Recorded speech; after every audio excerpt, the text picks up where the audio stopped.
बच्चों में खून की कमी क्यों होती है, उसके क्या रीज़न्स होते हैं। तो आज मैं उष्णा की wake up to bed time routine share करूँगी। साथ में शेयर करूँगी कि इसको आज मैं कौन कौन सी डाइट दे रही हूँ, क्योंकि उष्णा में भी आयरन की कमी है, काफ़ी ज़्यादा है। नॉर्मल जो होती है वो 10 या 11 पे होती है और उष्णा में उसके हाफ़ है। और ये क्यों होती है, क्या इसके रीज़न्स होते हैं, तो मैं मुकम्मल वीडियो में शेयर करूँगी। सो अस्सलाम वालेकुम, welcome back to my channel. उष्णा में आयरन की डेफिशिएंसी क्यों हुई, आप लोग मेरा चैनल खोल के देख लो। मैंने ना उष्णा की एक अच्छी से ना रूटीन सेट की होती है। मैं इसको डेली एग देती हूँ, रोटी देती हूँ, कीमा देती हूँ, मतलब कि हर चीज़ देती हूँ। सिर्फ एक छोटी सी गलती की वजह से ना इसकी HB ऐसे गिरी के ना पता ही नहीं चला। तो उसके बाद हमें डॉक्टर ने ये सिरप रिकमेंड किया। ये 2 टीस्पून सुबह देने होते हैं और 2 टीस्पून ही शाम को देने होते हैं। अच्छा, जब बच्चों में हम आयरन की डेफिशिएंसी का सिरप देते हैं तो उसके ना आसपास 1 घंटा पहले, मतलब 1 घंटा बाद ना 1 घंटा पहले दूध नहीं देना होता, क्योंकि दूध में कैल्शियम होती है। ऊपर से हम आयरन का सिरप देते हैं तो वो सारी कैल्शियम जो होती है आयरन सारी चूस लेती है, इसलिए उसे मतलब 1 घंटा या 1 घंटा बाद में ना दूध नहीं देते। अच्छा, तो उष्णा में आयरन की डेफिशिएंसी क्यों हुई। उष्णा में आयरन की डेफिशिएंसी इसलिए हुई कि डॉक्टर्स मना करते हैं ना कि 1 साल से पहले बच्चे को ना बिल्कुल भी गाय या भैंस का दूध नहीं देना चाहिए। और उष्णा को मैंने 3 मंथ की एज में ना दूध दिया, इसलिए जब हम डॉक्टर्स के अकॉर्डिंग नहीं चलते ना, 1-2 साल बाद हमें उसका ना रिज़ल्ट लाजमी मिलता है। जैसे मुझे पूरे 2 साल के बाद ना रिज़ल्ट मिला है। अच्छा जी, ये मेरी ना दूसरी बेटी है माशाल्लाह। ये प्री टर्म बेबी है और 29 वीक्स पे पैदा हुई है। नेक्स्ट मतलब जो वीडियो बनाऊंगी उसमें मैं इसकी पूरी जर्नी भी शेयर करूंगी, इसकी फ़ोटोज़ वीडियोज़ अब तक की ना दिखाऊंगी कि एक प्री टर्म बेबी कितना सा होता है। तो इसका वेट आई थिंक 1.23 kg के ना अराउंड था। तो यहाँ पे इसका ना 1-1.5 मंथ तो इसका वेट गेन हुआ ही नहीं, तो उस पर भी मैं लाजमी वीडियो बनाऊंगी। मैंने इसके ना पूरे 3 मिल्क फार्मूला मिल्क चेंज किए। उसके बाद जब उसना अनाया को ना वेट गेन हुआ, अनाया को ना मिल्क सूट किया। तो ये मेरी छोटी सी बेटी है से माशाल्लाह। अब तो ये वैसे ही माशाल्लाह से 2 के 3 मंथ्स की हो गई है माशाल्लाह। अच्छा जी, तो ये थी अनाया और अब मैं शेयर करती हूँ उष्णा की डाइट को। उष्णा को मैं कौन सी चीज़ें आजकल दे रही हूँ। अच्छा जी, सबसे पहले तो मैं दे रही हूँ उसको ये वाला जूस, जिसमें मैं हाफ़ बीटरूट डालती हूँ, 2 कैरेट्स डालती हूँ और हाफ़ ऑरेंज डालती हूँ और 2 टीस्पून तकरीबन 12-1 बजे दे देती हूँ और 2 टीस्पून तकरीबन 4 से 5 बजे ना 2-2 टीस्पून दे देती हूँ, बस इतना ही देती हूँ। तो बाकी गोश्त वगैरह कलेजी जैसे मटन हो गया, बीफ हो गया, मतलब कि हर चीज़ मैंने रूटीन के साथ ना इसको देती हूँ। एग भी देती हूँ। अब समर्स आ गए हैं तो समर्स के अकॉर्डिंग मतलब एग का ऊपर वाला पार्ट दे दिया और बाकी चीज़ ना दी। तो इस तरह से ना मैं इसकी ना डाइट पूरी सेट करके रखती हूँ। फिर भी खून की कमी होगी। अच्छा, इसमें खून की कमी और मुझे कैसे पता चला कि इसमें खून की कमी हुई। उष्णा ना मट्टी बेतहाशा खाती थी, मतलब फ़र्श पे लेट जाती और इसने ना फ़र्श चाटना स्टार्ट कर देना। और जब मैं इसको उठाती तो ये इतना रोती, कहती मम्मा मैंने मिट्टी खानी है, मैंने मिट्टी ही खानी है। ये 2 टेस्ट बच्चों में ना लाजमी करवाने चाहिए, एक खून की कमी का और दूसरा शुगर का।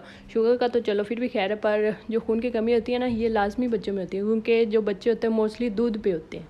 ज़्यादा बच्चों को देखा है वो दूध ही पीते हैं, इसके अलावा कुछ नहीं खाते, इसके अलावा मिट्टी रच के वो खाते हैं। तो उष्णा भी, तो इस तरह बच्चों में ना आयरन की डेफिशिएंसी हो जाती है।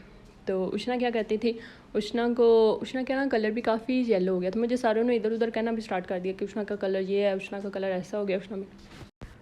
फिर मुझे भी ना वहम सा होना स्टार्ट हो गया। फिर मैंने ना उष्णा को ना चुगताई जो लैब होती है उस लैब में भेजा और उष्णा के ना सारे कंप्लीट जो CBC होती है वो कंप्लीट इसके टेस्ट करवाए। तो उसमें यही आया आयरन की डेफिशिएंसी है और डॉक्टर ने रीज़न यही बताया कि इसको हमने 1 साल से पहले, 1 साल तो लाजमी, चलो 1 साल नहीं तो 6 मंथ तक तो लाजमी बच्चे को ना फार्मूला मिल्क पिलाना चाहिए और मदर फीड करवानी चाहिए। तो मैंने 3 मंथ की एज में इसको दूध लगाया था, मतलब जिसके अब रिज़ल्ट भी भुगत रही हूँ मैं। तो मैंने कहा चलो जो उष्णा की दफ़ा हो गया खैर है, बनाए की दफ़ा ऐसा नहीं करूँगी इंशाल्लाह। तो इसलिए उष्णा की ना HB है 6.2 और नॉर्मल बच्चे में होती है 10 या 11। तो जब 6-7 पे होती है ना तब बच्चे को ना खून की बोतल की ज़रूरत नहीं होती, क्योंकि अगर कुछ और पोर्स में ना हो फिर अल्लाह माफ़ करे बोतल वगैरह लगती है। जब आयरन की सिंपल डेफिशिएंसी हो फिर ना ये नहीं लगती, वो खुराक से और 1-2 मेडिसिन से ना ठीक हो जाती है। अच्छा, उसके बाद मैं उष्णा को ना कलेजी बना के देती हूँ, मटन की या बीफ की लाजमी देती हूँ, 2-3 दिन छोड़ के देती हूँ। उसके बाद वेजिस देती हूँ, जैसे पालक हो गए, पालक में इतनी आयरन होती है ना वो तो लाजमी बच्चों को देनी चाहिए। जैसे फ्राई करके दे दें, नहीं तो बॉयल करके दे दें, तो वो भी मैं देती हूँ।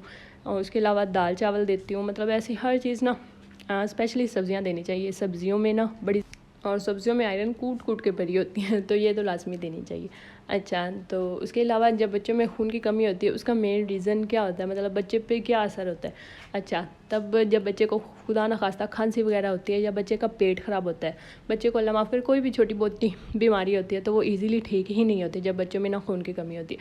अगर उनको खांसी है ना, तो अगर उनमें खून की कमी है और उनको खांसी हो गई है ना, यकीन करिए 1.5-2 मंथ लग जाएंगे उनकी खांसी ठीक होने में, क्योंकि खून की कमी के दौरान कोई भी बीमारी जल्दी ना ठीक नहीं होती। हमें डॉक्टर्स ने यही कहा। खैर, ये तो होगी उष्णा की बात है कि मतलब उष्णा में खून की कमी क्यों हुई। अब मेरी एक कज़न है, उसकी एक बेटी है, सबसे छोटी बेटी थी उसकी। वो ना जब पैदा हुई तो उसको ना उन्होंने मीजी देना स्टार्ट कर दिया, मीजी एफएमटी देना स्टार्ट कर दिया। 3 मंथ तक तो वो मीजी एफएमटी देते रहे। वो माशाल्लाह इतनी हेल्दी मोटी हो गई ना कि उठाई नहीं जाती थी। तो उसके बाद क्या हुआ, 3 मंथ तक तो वो सही चलती रही। उसके बाद 3 मंथ के बाद उन्होंने उसको भैंस का दूध देना स्टार्ट कर दिया। उसने ना सही डाइजेस्ट कर लिया, क्योंकि हम बीच में सौंफ डालते हैं, पानी डालते हैं, तो बच्चा डाइजेस्ट तो कर जाता है। तो उसके बाद जब वो हुई 6 मंथ की, तो उसकी तबीयत हुई ख़राब, मतलब उसको ना मोशन वगैरह लगे, कफ होना स्टार्ट हुई। तो उन्होंने टेस्ट वगैरह करवाए, मतलब काफ़ी ज़्यादा टेस्ट करवाए। उसके बाद बीच में उन्होंने ना यही सीबीसी भी करवा ली। सीबीसी मतलब कंप्लीट ब्लड टेस्ट करवा लिया, तो उसकी एचबी सिर्फ 3 पे थी, 3.2। तो जब डॉक्टर्स को चेक करवाया, डॉक्टर्स फिर सारी रीज़न वगैरह पीछे पूछते हैं कि क्या काम करके आए।